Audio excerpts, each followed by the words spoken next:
இன்னொரு செய்தி, மனிதர்கள் மிருகங்கள் ஸல்லல்லாஹு அலைஹி வஸல்லத்துடைய காதலர்களா இருந்துச்சு. மதீனாவுல ஒரு நபர் இந்தியாவில ஹஜ்ஜிக்கு போயிருந்தார். அவர் ஹாஜி இஸ்மாயில் ஏதோ ஒரு பேருடைய எழுதுறாங்க. அந்த நபர் கடைசியில் மக்காவை முடிச்சுட்டு மதீனாவுக்கு ஜியாரத்துக்கு போயிருந்தப்ப அவர் சாப்பிட்ற இடத்துல டெய்லி ஒரு பூனை வந்து உட்காந்துச்சு. அவர் சாப்பிடும்பொழுது அவர் அதுக்கு சாப்பாடு கொடுப்பார். இந்த கதை தொடருது. அவர் கல்வியில் ஒரு எண்ணம் வந்துச்சு, நாம ஊருக்கு போகும்போது இந்த பூனையை தூக்கிட்டு போயிரு. இன்னும் 3 நாள்ல கிளம்ப போறாரு. அவர் என்ன நினைக்கிறாரு, போல ஊருக்கு போகும்போது மதீனாவிலேன்னு பரக்கத்துக்கு இந்த பூனையை தூக்கிட்டு ஊருக்கு போயிட வேண்டியதான் நியத்து வச்சுட்டு அது சாப்பாடு கொடுத்துட்டு இருக்கும்போதே அவர் மனசுல இப்படி வருது. இந்த செய்தி வந்தவுடன் அவர் அதை நினைச்சுக்கிட்டே அது சாப்பாடு கொடுக்குறாரு. அது சாப்பிடாம இடத்த விட்டு நவுந்து போயிடுச்சு.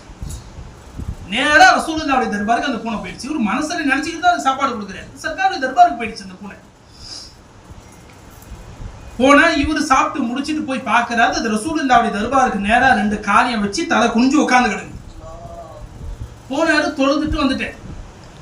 அடுத்த வக்து தொழுகைக்கு போனாரு, அது ரசூலுல்லாஹி தர்பார்ல அதே மாதிரி காலை குனிஞ்சு உட்கார்ந்து. அவர் என்ன நினைச்சுக்கிட்டாரு, இது எங்கேயோ சுத்திட்டு வந்து உட்கார்ந்து இருக்குன்னு நினைச்சுக்கிட்டாரு. இப்படியே ஒரு நாள் முடிஞ்சிருச்சு. 2வது நாளும் இவர் சாப்பிட உட்காந்துருக்காரு. அந்த பூனை வரல. சாப்பிட்டு முடிச்சுட்டு போய் சர்க்காருடைய தர்பார்ல பாக்குறாரு, அங்க பூனை அதே மாதிரி உட்காந்துருக்கு. அவரு இது சுத்திட்டு உட்காந்துருக்குன்னு நினைச்சிட்டு இருக்காரு. 3வது நாள் ஆச்சு. அவரு நைட்டு பூனை எடுத்துட்டு போறதுக்கு கூண்டு வாங்கிட்டாரு.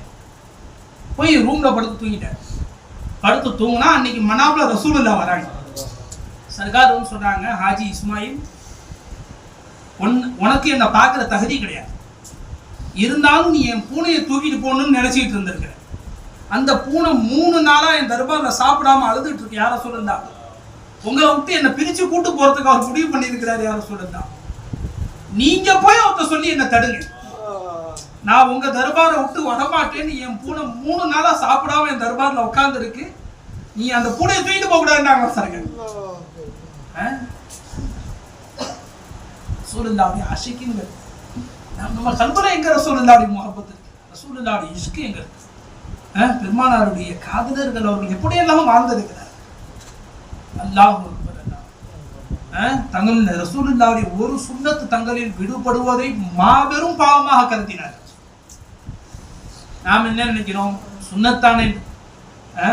சுஃபியாக்கள் சொல்றாங்க, நீ சுன்னத்து தானேண்டா ரசூலுல்லாஹ் தானேன்னு சொல்ற மாதிரிட்டாங்க. ரசூலுல்லாஹ் தானே, அவுது பில்லாஹி மினஹ், அல்லாஹ் நம்ம அனைவரையும் பாத்துக்கணும்.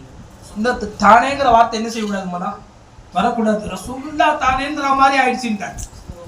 அந்த சுன்னத்துகள் இல்லாமல் பெருமானாரை நாம் அடையவே முடியும்.